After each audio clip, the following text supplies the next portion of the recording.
Chris Pobee mensah. All right, and this is place 91, and you came Second place here at YCS Columbus. What did you play today? The best deck. Blue deck. Blue deck? Yeah. All right, do you want to show us what you played? Sure thing. So I played one Trishula. I know a lot of people are playing two of this. Even TJ Kinsley was who won. So I didn't play two of this because I really just was really trying to make this deck as consistent as possible. That was my number one thing. I was just I don't want to brick because I'm not even gonna lie. I drew a lot of really good hands. Reinforced with the Army was beautiful. Those cards were amazing. And this just playing one was just it helped with bricking less. I mean, yeah, it's good to have the utility, but if it's in your opening hand and along with other things you don't want, it makes things a lot worse. I don't need to explain that. I played 3 Valkyries instead of 2 because in the mirror this card is the most important card. You need to have this card at all times. You need to summon it. You need to clear your board and get stuff in your hand ready and stuff like that. So if you only have 2, it really limits your options as far as what you can do. For example, sometimes you have to unicore for this back and you only have 2, whereas if one gets banished, it's okay, I only have 1 left now, so you really couldn't afford to get rid of these. So that's why 3 was decided. 3 unicore, I don't have to explain that.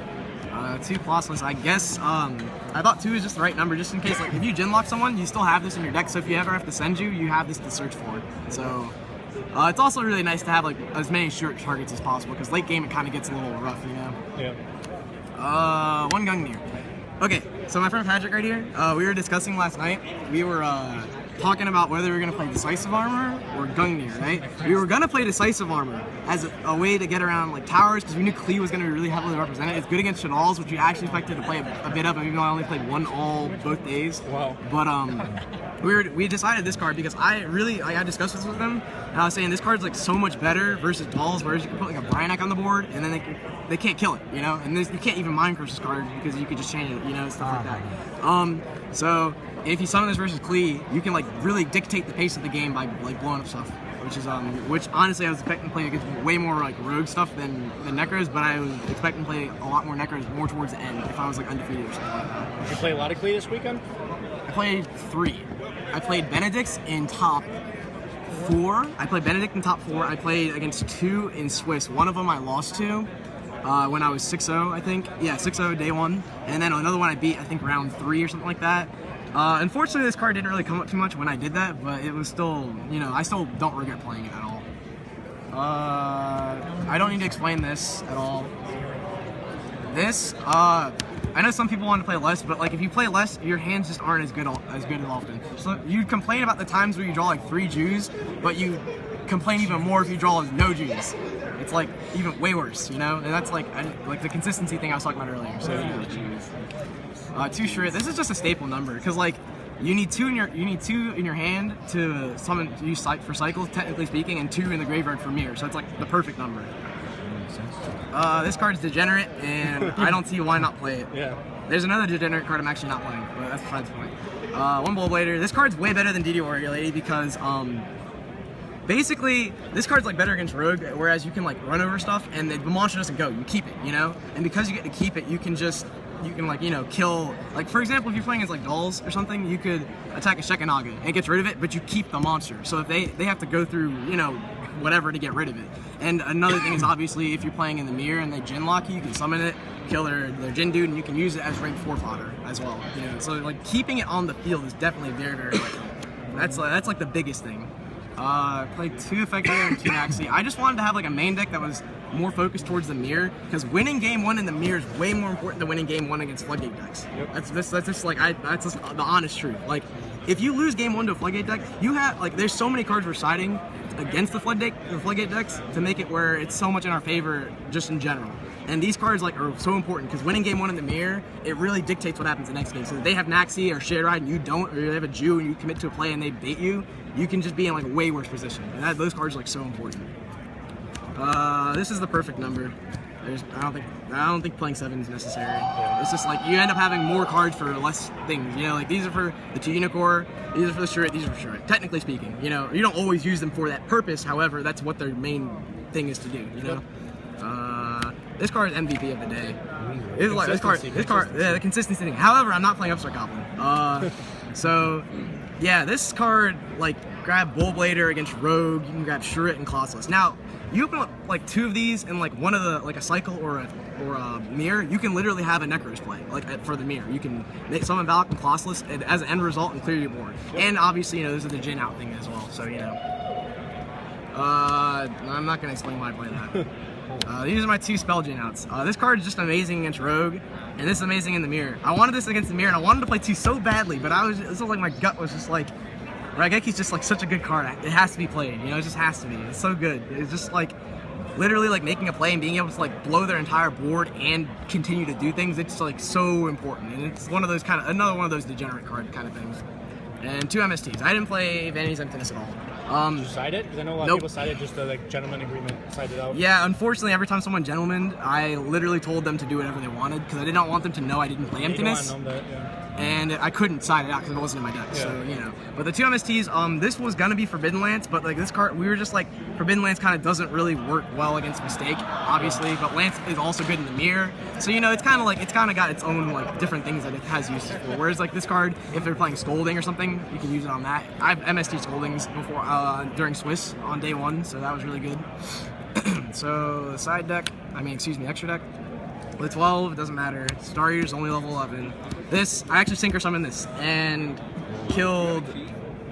beat my opponent with it in top 8. It was really awesome. Like, I had Trishul on board, he had Dweller and Valkyrie, we were in time. And we were both at 1,000. And I drew effectively, like summoned it, made this, and ran over his Abyss Dweller. He took 900. He had Trish on board, he couldn't get over this. And he was at 200 by 1,000 by one time, so that was really neat. I'll tell y'all why I'm playing this and once I show you a card in my side deck. But I guess like another neat utility is Kaleidoscope for Colossus Unicorn, but I'll tell you why in a minute. These are obvious. That I shouldn't have to explain why I'm playing this. This is not in the towers because we're not playing Decisive Armor. Block Blower. Lava Chain, only 1 Emerald because we felt like everything else was just like far too necessary. This is the only questionable thing, but it'll make more sense later. That's obvious. I'd like to believe this is obvious, and this is obvious. You didn't think the Putumaya's diamond play was necessary for the Fun fact about that, alright? So, the night before we were playing it, and my friend here, Mitchell, he was playing Shadal's, and we were testing it with him.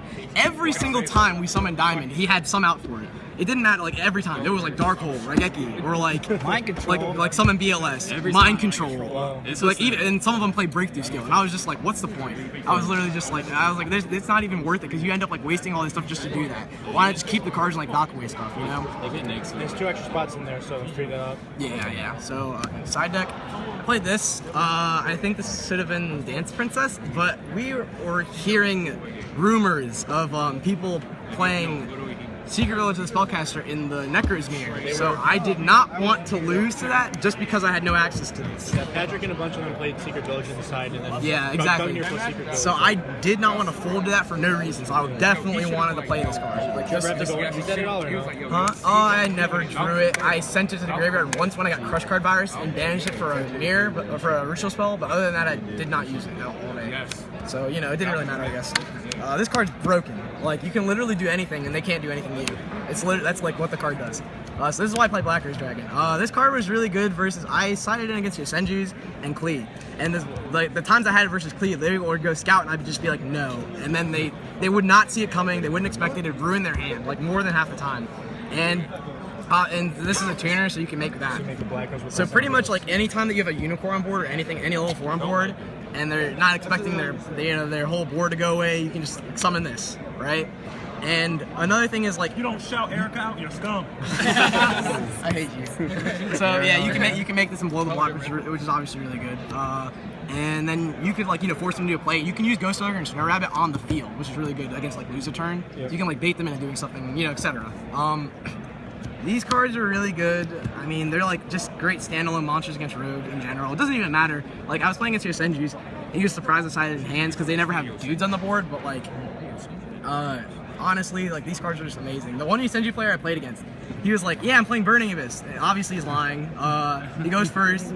He sets 4 passes. He dualities for lose a turn, sets 4 passes. I draw, and then then he flips macro, lose a turn, mistake, and I'm like, oh. So we just went into game 2, and then I just beat him with these things. This is the best card in the mirror match, like by far, you can just do this when they Jew, and then you commit them where they have to get rid of their board, or otherwise they get Trishla, and this card is just like amazing. So you want to see this all the time. However, I did side out, not only put in 2 whenever I went second, if it was my choice, because I just really think it's more important to have hand traps so you don't lose to Jin and stuff like that. Third MST, kind of needed. In this card, we were discussing playing either Fairy Wind, or Patrick and I at least, we were discussing playing either Fairy Wind or Decree, and this card just kind of shuts down generic trap cards. Like, apparently people were citing Debunk, and I didn't even know about that, to be fairly honest, but this card, humorously enough, kind of helped in that. This is more so for, like, chainable traps, like, you know, Break the Skill or Mind Crush and stuff like that, so you just don't lose to those things, and obviously it keeps them unlocked. The only disadvantage a lot of people were keeping in, like, rogue decks were keeping in MST, so it kind of sucked in that aspect, but other than that, you know, it did me wonders all day. It was amazing. I don't regret citing this at all. And you don't miss citing Mind Crush at all for the mirror match? Or? No, I don't. I mean, the card, it's good, but it's at the same time subpar. I'd rather have cards that like let me dictate the pace of the match. Whereas like Mind Crush is a 1-for-1, where maybe it stops their whole entire play. Maybe. You don't know for sure. That's the problem with it. Like, that's the problem I had with it at least, because like you're not guaranteed to continue things. Like this, you could play it. It doesn't matter what they do. They have to search. You know, you draw more cards, you can outpace them. That's the biggest thing about the mirror, is to outpace your opponent. If you outpace your opponent with like hand traps and stuff, and like more advantage, and it doesn't matter. You're just gonna win with that aspect, which is why I felt like this card is better than Mind Crush. How about the Veiler, the third Veiler Maxi? We were gonna do Maxi, but we just couldn't. Honest to God, we could not find a room. Like this was for, these are for Rogue. This is for Rogue. This is questionable, I suppose, but like I wanted to have more cards for Rogue, not more cards for the mirror. It was really hard to side things out for this. I could only find maybe exactly 5 cards. Like, yeah. This was. I kind of wanted to play. What's it called? I kind of wanted to play a third one of this.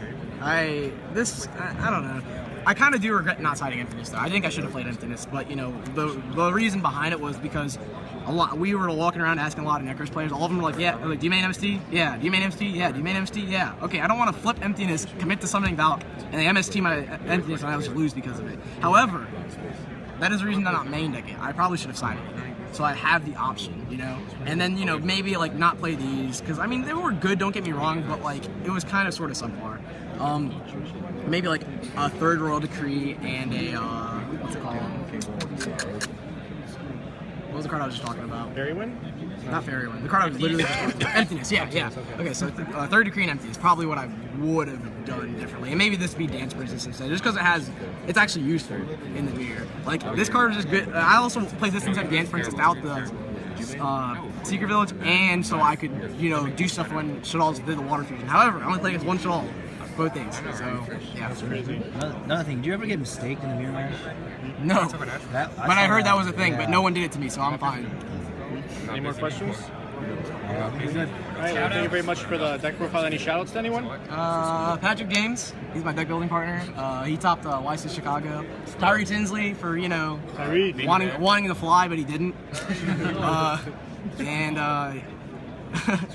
I can't do that. That's exclusive material. Shout out to Eric of pobee mensah. Let's not do that. All right. So, anyways, yeah. So that's it. That's the deck. What's it called? Here's this, I guess. In my pocket. Yeah, it sits in my pocket so no one steals it. But yeah. It's Garen proof. Anyways, thanks.